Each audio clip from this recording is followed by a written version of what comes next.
Pero quiero introducirme, y gracias que ya están ahí en el Salmo 19, ahí pueden mantenerse. Quiero introducirme, hermanos, en una pregunta que hace el apóstol Juan en su primera carta, capítulo 5, versículo 5. Dice el apóstol Juan: ¿quién es el que vence al mundo, sino el que cree que Jesús es el Hijo de Dios? Y un texto arriba dice: porque todo lo que es nacido de Dios vence al mundo. Y esta es la victoria que ha vencido al mundo, nuestra fe.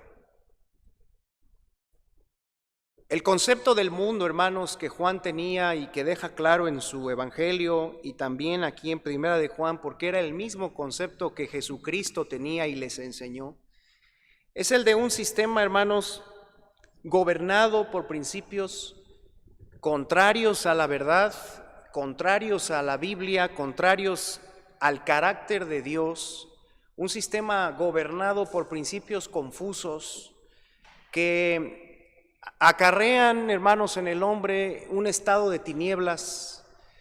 Es un sistema gobernado por el enemigo mismo, de manera que lo guían principios de codicia, egoísmo, de placer, principios de contienda. El mundo es así, está guiado por los designios del príncipe de este mundo. Y es una constante lucha, hermanos, la que el creyente desarrolla en el mundo para vivir a la manera de Dios y mantener su corazón y su mente movidos por lo que a Dios mueve y mirando hacia lo que Dios mira. Es una constante lucha la que el creyente tiene con el mundo y con todo lo que en él hay, que Juan mismo explica: los deseos de los ojos, los deseos de la carne y la vanagloria de la vida. Pero lo que dice aquí Juan en su primera carta, capítulo 5, versículos 4 y 5, es una verdad muy importante, hermanos, que hacemos bien en recordar hoy. La lucha con el mundo, con la maldad, con la vanidad, la lucha dentro de nosotros, es posible vivirla en victoria, vivirla ganándola constantemente, gracias a nuestra fe. La fe aquí, hermanos, en estos versículos que Juan está enseñando, la fe se refiere no solamente a la aceptación histórica de algunos hechos, no solamente a decirnos cristianos con las palabras. La fe de la que está hablando aquí, hermanos, del griego pistis, es la convicción, la certeza, la certidumbre. Es la aceptación profunda a nivel de todo lo que somos en el corazón, de la verdad que Dios nos ha revelado y que Jesucristo vino a traer, y que después de irse, hermanos, quedó, gracias a Dios, escrita en las Sagradas Escrituras. Si tú como creyente y si yo como creyente aprendo a desarrollar convicción y a vivir por convicción, entonces podré, como dice aquí, vencer. Y la victoria se refiere a no vivir dominados, hermanos, por lo que hay en el mundo. La victoria se refiere a estar, como dice Primera de Juan 2, permaneciendo en la voluntad de Dios. 2:17 dice: el mundo pasa y sus deseos, pero el que hace la voluntad de Dios permanece para siempre. Una vida de estabilidad, de permanencia, es precisamente resultado de mantenernos en la convicción, de mantenernos creyendo. Y en el Salmo 19, que están ahí, uno de los hombres del que se da testimonio llegó a ser conforme al corazón de Dios, David. Registró, hermanos, 3 aspectos de esta importante convicción, de esta importante fe. 3 vías, 3 canales, 3 manifestaciones de la verdadera convicción. Hay 3 asuntos de los que un creyente verdadero ha de convencerse si va a vivir en victoria, si va a vencer al mundo, si va a permanecer. La primera de ellas, hermanos, es que la creación testifica la existencia de Dios. Versículos 1 al 6 del Salmo 19. Los cielos cuentan la gloria de Dios y el firmamento anuncia la obra de sus manos. Un día emite palabra a otro día y una noche a otra noche declara sabiduría. No hay lenguaje ni palabras, ni es oída su voz. Por toda la tierra salió su voz y hasta el extremo del mundo sus palabras. En ellos, en los cielos, puso tabernáculo para el sol y éste, como esposo que sale de su tálamo, se alegra cual gigante para correr el camino. De un extremo de los cielos es su salida y su curso hasta el término de ellos, y nada hay que se esconda de su calor. La creación testifica que Dios existe, que Dios es real, que Dios está ahí. La admiración que David hacía, hermanos, y que está disponible para nosotros hoy, es la admiración del diseño divino en la creación. Un diseño más que perfecto, un diseño que evidencia, hermanos, enormes rasgos de belleza, de orden, de sincronía. Los cielos, dice, anuncian la gloria, o sea, el supremo poder de Dios. Si lo que está ahí fue hecho por alguien, ese alguien tiene que tener un tremendo, titánico, inconmensurable poder para poner lo que está ahí puesto a la manera en la que está colocado. Ese firmamento, dice este pasaje, lo que hace es anunciar la obra de las manos de Dios. La multitud de astros, estrellas, los planetas, las órbitas, hablan de una inteligencia creativa que muchas veces escapa de la comprensión humana y que se ha podido indagar e investigar apenas en unos niveles moderados y pequeños. Y es mucho más lo que el hombre ignora que lo que el hombre sabe.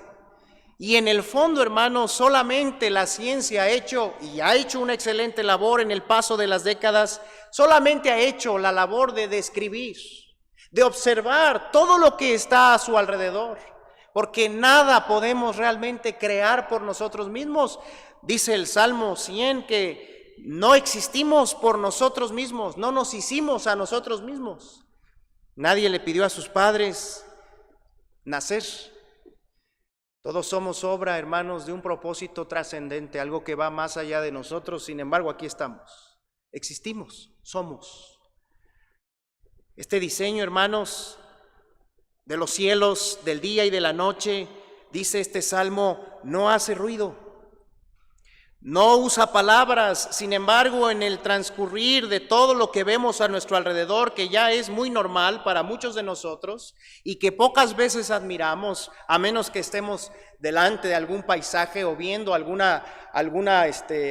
ecosistema diferente al que estamos acostumbrados, pero este sistema de cosas de la creación compuesta por todo lo que la compone, dice este salmo que no emite palabra, sin embargo hace que por toda la tierra salga la voz y el mensaje, gritándonos que Dios existe.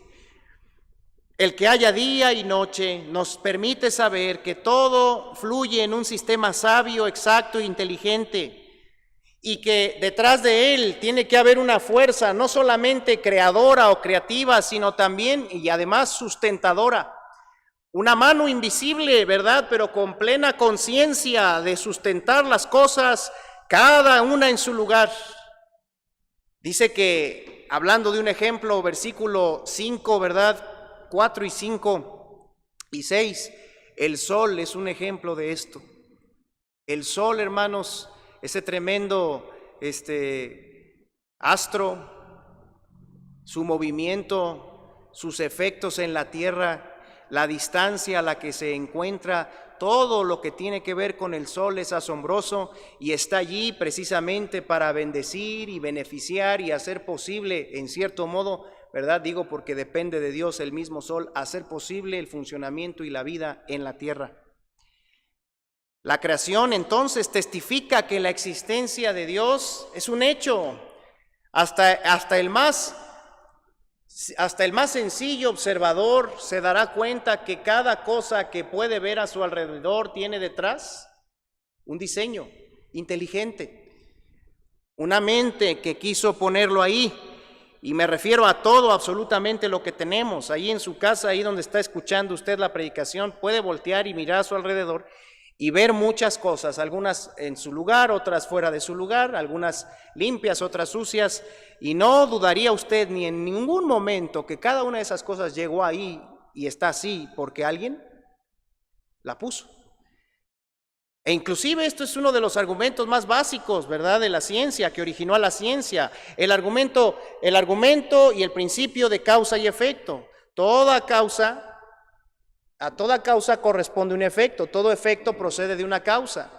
Y esa sencilla observación, hermanos, es aplicable a la gran creación que está delante de nosotros.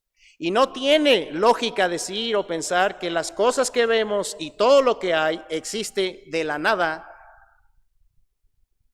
se hizo a sí misma o viene por la casualidad. Sí, Dios hizo de la nada las cosas, Dios, pero las llamó de sí, de su palabra, de su poder. No entender esto, no convencerse de esto, hermanos, siempre e inequívocamente lleva al hombre a volverse necio en sus propios razonamientos, no aceptar su necesidad de Dios, venirse a una debacle moral paulatina y encerrarse cada vez más en la oscuridad y en el pecado. Romanos 1, por favor. Sin perder el Salmo 19, dice Romanos 1, 18, porque la ira de Dios se revela desde el cielo contra toda impiedad e injusticia de los hombres que detienen con injusticia la verdad. Y aquí se está refiriendo a la verdad obvia de la existencia de Dios, palpada, hermanos, en lo que vemos. La verdad obvia de que hay detrás un diseñador de todo lo que existe. Y dice el 19, porque lo que de Dios se conoce les es manifiesto, pues Dios se lo manifestó. Miren, la creación es una manifestación que Dios nos dio de su existencia, hermanos. Porque las cosas invisibles de Él, ahí está, lo que no se puede ver de Dios. ¿Qué cosas? El eterno poder de Dios, la eterna deidad de Dios. Cosas que escapan de nuestra visión, de nuestra comprensión, y que aunque pudiéramos verlo, no las entenderíamos ni las podríamos escudriñar con nuestra mente finita, y aún estando en la presencia de Dios, no acabaremos de entender y conocer a Dios, porque Dios es inagotable para los seres creados. Pero dice que esas cosas invisibles se hacen claramente visibles desde la creación del mundo, siendo entendidas por medio de ¿qué, hermanos? De las cosas hechas. De modo que no tienen excusa. Y luego dice que los que se niegan a reconocer la sencilla y obvia verdad y a formar y a partir de esa convicción, o sea, que a partir de eso edifiquen su sistema de creencias, edifiquen su sistema de moral, los que se niegan a eso, dice el 21, habiendo conocido a Dios, no le glorificaron como a Dios, ni le dieron gracias. Pierden la posibilidad, hermanos, de conocer o seguir conociendo a Dios. Pierden la posibilidad de vivir para la gloria de Dios. Se envanecen en sus razonamientos, su necio corazón se llena de tinieblas, profesan ser sabios, pero realmente son necios, dice el 22, y cambian la gloria del Dios incorruptible en semejanza de imagen. ¿Y qué viene lo primero ahí, hermanos? ¿Imagen de qué? De hombre corruptible. Lo primero a lo que se lleva a las personas esta falta de convicción en la verdad obvia de la creación, lo primero a lo que se las lleva es adorar al hombre, al humanismo, a exaltarse a sí mismos. Y luego dice de aves, cuadrúpedos, reptiles, otras formas de idolatría. Y luego, hermanos, del 24 hasta el 32 viene la terrible consecuencia de la negación de Dios en el corazón, la cual puede ser paulatina o puede ser muy, ¿cómo sería lo contrario? Puede ser abrupta, pronunciada. Gracias, hermanos. Dice, por lo cual también Dios los entregó a la inmundicia en la concupiscencia de sus corazones, de modo que deshonraron entre sí sus propios cuerpos. Las concupiscencias, hermanos, y las inmundicias del corazón no tienen manera de ser removidas o enfrentadas si no es por la ayuda de Dios. Y como se ha desechado a Dios, se queda a merced de eso. Luego dice el 26, por esto Dios los entregó a pasiones vergonzosas, pues aún sus mujeres cambiaron el uso natural por el que es contra naturaleza. De igual modo también los hombres, dejando el uso natural de la mujer, se encendieron en su lascivia unos con otros, hombres con hombres, cometiendo hechos vergonzosos, recibiendo en sí mismos la retribución debida a su extravío. Quiere decir que la piedra de toque, hermanos, para la perversión sexual y la entrega de la vida a las pasiones vergonzosas es precisamente el ateísmo, la duda de la existencia de Dios. Y luego dice el 28 que como ellos no aprobaron tener en cuenta a Dios, Dios los entregó a una mente reprobada para hacer cosas que no convienen, y viene la evidencia que es estar atestados, llenos, y viene esa lista, hermanos, de 23, si no mal recuerdo, obras perversas que gobiernan sobre todo aquellos que no admiten la obvia evidencia de la creación. Y Dios pudo haberse metido, hermanos, y gracias a Dios por muchos cristianos, científicos cristianos, metido a darnos una serie de argumentos específicos, poderosos, minuciosos, como muchos lo han hecho a nivel de la biología, de la química, de la astronomía, de diferentes materias de la ciencia, y es muy interesante y se necesita mucho tiempo, ¿verdad? Y hay que aprender incluso inglés, porque algunos de esos estudios más avanzados de todo eso están en inglés. Pero Dios no lo hizo. Dios nada más nos dijo, todo lo que ves, lo hizo mi mano. Y dice Hebreos 11, por la fe entendemos haber sido constituido el universo, por la palabra de Dios, de modo que lo que se ve fue hecho de lo que no se veía. Y ahí se cierra el asunto. Y qué hermoso es saber, hermanos, que todo lo que hay, y lo más tremendo de lo que habla el Salmo 139, el código genético donde viene toda la información de los millones de seres humanos y de las miles y millones tal vez de especies, de animales, de aves, de peces. Toda esa información obedece a un código, a una espiral de información que tiene perfecta armonía y que sabe cuándo variar para producir un ojo verde, un ojo café, y que alguien mida 1.30 y alguien otro mida 1.80, y que uno tenga una tez de un color y para que no haya uno igual. Qué tremendo. Y es un tema vasto, pero la primer convicción por la que David empieza es, sí, Señor, existes, y la creación me habla de eso, y no necesito más razonamientos, porque los sencillos razonamientos de la palabra de Dios y las evidencias de las que nos habla la Biblia, hermanos, son suficientes cuando decidimos confiar en Dios. Luego dice David, Salmo 19, y nos enseña en los versículos 7 al 10 que la inspiración, o sea, la Biblia, la palabra de Dios revelada y puesta en escritura, sin error, la inspiración confirma el amor de Dios. Si la creación testifica la existencia de Dios, la inspiración, la escritura, confirma el amor que Dios te tuvo y me tiene hoy y nos tiene a todos, porque dice que la ley, hermanos, de Jehová es perfecta, que convierte el alma. Que el testimonio de Jehová es fiel, que hace sabio al sencillo, que los mandamientos de Jehová son rectos, que alegran el corazón, que el precepto de Jehová es puro, que alumbra los ojos, que el temor de Jehová es limpio, que permanece para siempre, que los juicios de Jehová son verdad, todos justos, y que son deseables más que el oro, más que mucho oro afinado, dulces más que miel, y que la que destila del panal. La Biblia es una obra perfecta, hermanos, inspirada por Dios, escrita por hombres, para que el género humano tuviera la dirección completa de Dios y pudiera vivir bien orientado y aspirar a cumplir su propósito aquí, en lugar de andar perdiendo el tiempo buscando metas vanas. Y la Biblia, hermanos, es el compendio de Dios para que podamos tener un acercamiento preciso y efectivo a la verdad. Y entonces podamos vivir en los efectos de conocer y creer esa verdad.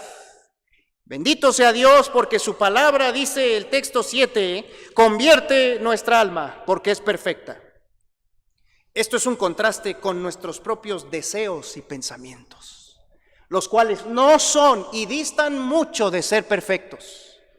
Por eso dice Proverbios 3, no seas sabio en tu propia opinión, teme a Jehová y apártate del mal. Dice aquí que el testimonio de Jehová es fiel, que hace sabio al sencillo. Esto está en contraste, hermanos, con nuestra simpleza y nuestras opiniones, a veces desordenadas, faltas de dirección correcta. Dice Dios, mis testimonios son fieles y te hacen sabio. Luego dice que los mandamientos de Dios son rectos y el efecto es que te alegran el corazón. No te dan solamente una alegría temporal, te dan un regocijo interno, profundo, constante, te alegran el corazón. Esto está en contraste con muchas de las acciones que a veces llevamos a cabo por nuestra ignorancia y que nos hacen entristecer después. Porque muchas veces no calibramos lo que íbamos a hacer con lo que la palabra de Dios dice y nos aventamos a hacer cosas así, considerando pocos aspectos y no yendo a la verdad de Dios, y fallamos. Y luego tenemos que regresar tristes a reconocer que hicimos mal. Dice este texto que el precepto de Dios es puro, hermanos, puro, puro. Y su efecto es que alumbra tus ojos, aclara tu visión. Esto está en contraste con la oscuridad a veces que hay en nuestras intenciones. Y no sabemos muchas veces el profundo porqué de las cosas que hacemos, que pensamos o que hay en medio de nuestra mente a veces confundida. Por eso el precioso Salmo 112 habla del recto y del que ama la ley y los mandamientos de Dios y dice que en las tinieblas le resplandecerá la luz.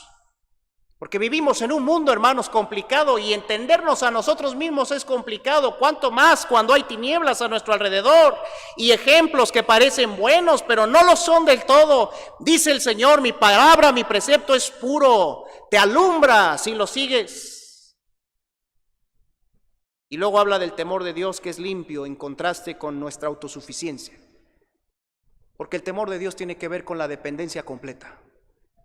Reconocer que Dios tiene la razón siempre y temer fallarle y temer apartarnos y temer ir en contra de lo que Él ha establecido. Y se cansa el Antiguo Testamento de hablarle al pueblo de Israel del temor de Jehová. Y dice Dios, ese temor es limpio, ese temor está en las Escrituras para que tú te cultives en él. Y entonces, en contra de tu propia autosuficiencia, llegues a ser una persona estable, permanente, y termina hablando de los juicios de Jehová. Y dice que todos son justos. Juicios aquí quiere decir razonamientos, maneras de pensar. Y dice aquí que todos son verdad y todos son justos y por lo tanto son deseables más que el oro y más dulces que la miel. Por eso Proverbios dice que la búsqueda de la sabiduría de Dios, la búsqueda de los razonamientos divinos, hermanos, debe ser la prioridad de todo verdadero creyente que ha de vencer en este mundo. Y esto está en contraste con nuestros propios razonamientos. Cuando yo medito en estas cosas, me doy cuenta, Dios, no me dejaste en mi alma corrupta. Me diste tu verdad para convertir mi alma. Dios, no me dejaste en mi sencillez. Me diste tu testimonio para crecer en sabiduría. Dios, no me dejaste en la tristeza que ocasionan mis pecados. Me diste tus mandamientos para andar rectamente y vivir en alegría. Dios, no me dejaste en las tinieblas de mis intenciones oscuras, sino que me diste tu precepto para andar en pureza de vida. Dios, no me dejaste en una vida estable que brota de la autodependencia. Me diste tu temor y me manifestaste tus juicios para tener una vida estable. Ha dicho David hasta aquí que la creación testifica la existencia de Dios, que la inspiración nos confirma el amor de Dios, nos expresa el amor de Dios. Pero al final, hermanos, de los versículos 11 al 14, David, hermanos, en esos versículos finales habla de que nuestra condición motiva la búsqueda de Dios. Dios existe, amén. Dios se ha manifestado en la palabra, amén. Pero si yo no estoy bien convencido de mi condición, de nada sirve que Dios exista y que se haya revelado, porque no lo voy a buscar de todo corazón.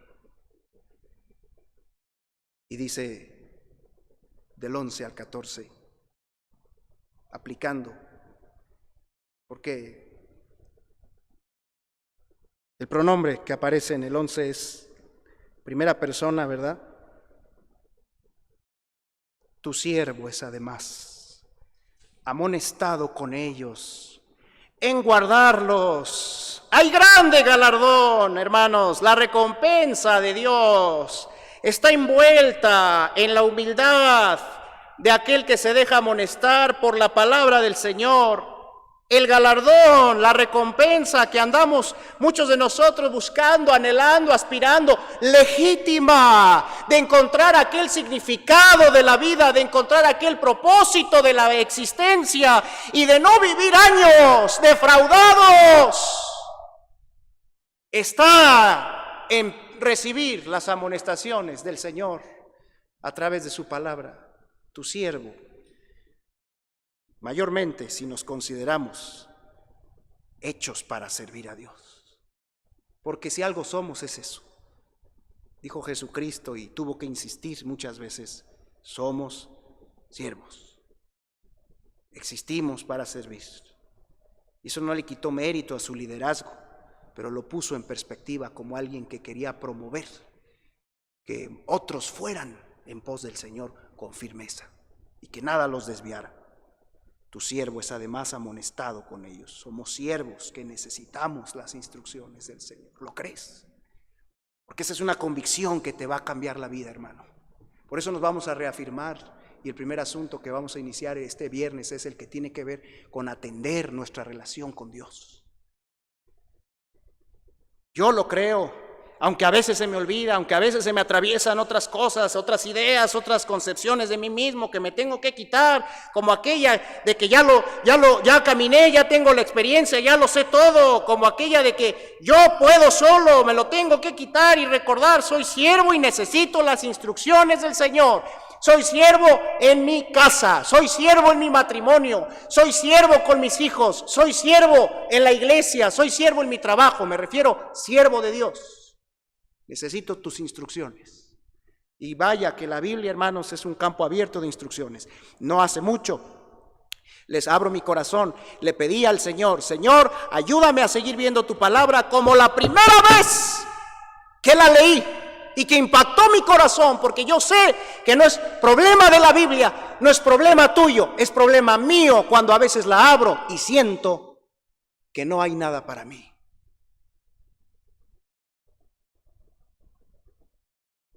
¿Quién podrá entender, versículo 12, sus propios errores? Somos, dice David, soy falible. Me equivoco, puedo fallar. Y luego dice, líbrame de los que me son ocultos. Aún puedo cometer errores, faltas o pecados que ni por enterado me había dado, que no soy capaz de percibir y no soy suficiente para entender en qué y cuándo y cómo fallé. Señor, líbrame. Y ayúdame a andar con circunspección, con cuidado y a tomar decisiones y a no avanzar a una línea en un camino del que no estoy plenamente convencido. Algunos pueden pensar que esa manera de ser y de vivir puede ser demasiado exigente, puede ser demasiado perfeccionista, pero hermanos, si tenemos un Dios que nos ha dado su dirección, ¿por qué avanzar sin ella? Amén. En cualquier asunto. Eso es integridad. Y aún en medio de esa búsqueda de la dirección de Dios, aún en medio de eso seguimos siendo falibles y podemos llegar a equivocarnos, pero hermanos, gracias a Dios tenemos que darle por su segura y sana dirección y sabia certeza para avanzar en esta vida. No tenemos que vivir a prueba y error. Nos equivocaremos, tal vez, más de una vez. No tal vez, nos equivocaremos, pero no tenemos que vivir a prueba y error. Pero necesitamos reconocer que somos falibles. Preserva también, versículo 13, a tu siervo, ¿de qué, hermanos? De las soberbias. Dice David, Señor, existes y está tu voluntad, pero yo tengo una tendencia constante a ser soberbio, orgulloso y fácilmente dominado por mí mismo. Tengo una tendencia fácil a gobernarme por mí mismo y me cuesta trabajo rendirte los controles a ti. Ayúdame. En lo profundo de nuestro ser, hermanos, las raíces del pecado están allí como semilla, y no son muchas. Egoísmo, orgullo, por ahí una u otra más, pero de esas surge toda la pecaminosidad. Está en mí, está en nosotros, y a menos que lo reconozcamos constantemente, y como este siervo de grande talla llamado David, busquemos esto y le preguntemos al Señor y le pidamos con fervor que nos guarde de nuestra propia soberbia. Y dice el 13, Señor, que no se enseñoree de mí. Entonces es como Romanos 6, no se trata de que el pecado nunca nos gane, se trata de que no tome el control, de que no se siente en la silla, que no se enseñoree de mí. Quiero darle más oídos a mi esposa. Quiero darle más oídos a mis hijos. Quiero darle más oídos a mis subalternos en el trabajo. Quiero darle más oídos a mis consiervos. Sobre todo, darte oídos a ti. Que no se enseñoren de mí. Entonces dice, seré íntegro y estaré limpio de gran rebelión. No somos íntegros. Él nos hace íntegros. No estamos completos, Él nos va completando. Somos por naturaleza, hermanos, con una tendencia a rebelarnos y a ensuciarnos, pero Él nos puede guiar en integridad y en limpieza. Y termina diciendo este bello salmo, expresando esta convicción de que nuestra condición motiva la búsqueda de Dios. Termina diciendo, sean gratos los dichos de mi boca y la meditación de mi corazón delante de ti, oh Jehová, roca mía y Redentor mío. ¿Qué está reconociendo David? que su lengua es mala, es imprudente, es áspera, que habla sin pensar a veces y luego se da cuenta que lo que dijo no fue para el agrado de Dios y que no lo hubiera dicho así tal vez si hubiese estado delante de Dios. Y habla también de que su meditación en su corazón, lo que a veces alberga su mente, también a veces deja mucho que desear delante de la santidad de Dios, como Isaías, ¿te acuerdas cuando Dios lo llamó siendo hombre inmundo de labios? Y sabemos que lo que sale de la boca, del corazón sale. Se reconoce intrínsecamente malo en corazón, en boca, y se acerca al Señor para pedirle por su propia vida y cierra diciendo: oh Jehová, roca mía, redentor mío. ¿Qué está reconociendo? Necesito una base para vivir firme, una fuente de donde alimentarme, porque no tenemos el autoimpulso que quisiéramos toda la vida. Dios a veces nos deja vivir como si fuéramos autónomos, hasta que llega el punto en donde nos hace ver cuánto necesitamos una base firme, una roca, la gracia de Dios y el Redentor, el que rescata. Porque a pesar de todo esto, y creyéndolo, aún así, hermanos, necesitamos constantemente a nuestro Redentor, que nos saque de nuestra incredulidad, que nos saque de nuestra debilidad, que nos saque de nuestros errores, nos fortalezca, nos ayude. Y tú, hermano, ¿cómo estás ante la convicción de estos tres aspectos, de estas tres realidades? ¿Crees en la existencia de Dios? ¿Te bastas con observar y engrandecer a Dios y aún ser capaz de derramar a veces una sincera lágrima al ver el diseño de Dios? ¿Y cómo es que debido al pecado entró la enfermedad y hoy estamos sufriendo tanto como mundo porque una cosita invisible perturba el funcionamiento que Dios hizo? Qué tremendo. ¿Cómo estás en la convicción de la palabra? ¿La estás prefiriendo por encima de tus propios razonamientos?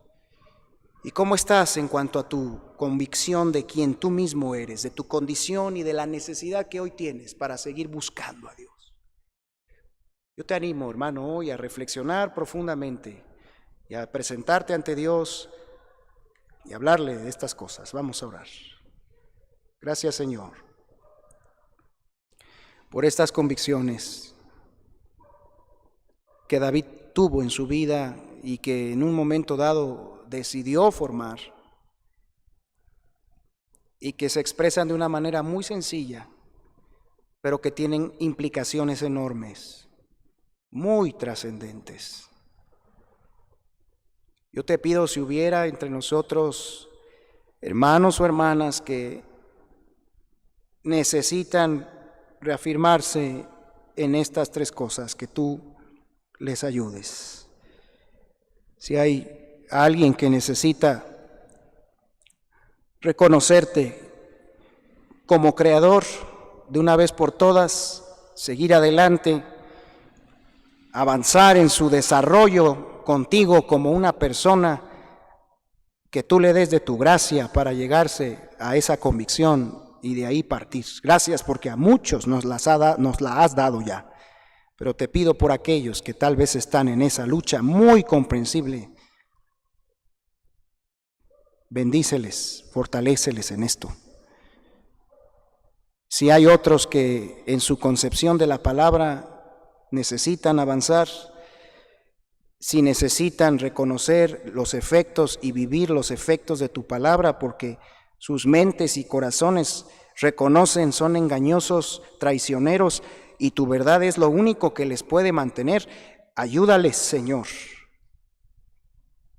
y que de una buena vez se aferren a tus instrucciones y las usen para guerrear en esta vida difícil. Y sobre todo, Señor, que a todos nos ayudes, no solo en estas dos, sino en la tercera, a todos nos ayudes a mantenernos pobres en espíritu y conscientes de lo que somos delante de ti y de cuán grande es nuestra necesidad, porque si no, no podremos, no querremos seguir buscándote de todo corazón. Nos ponemos en tus benditas manos, en el nombre de Cristo Jesús. Amén. Daré el tiempo para el cierre, hermanos, de nuestro programa. Que Dios les bendiga.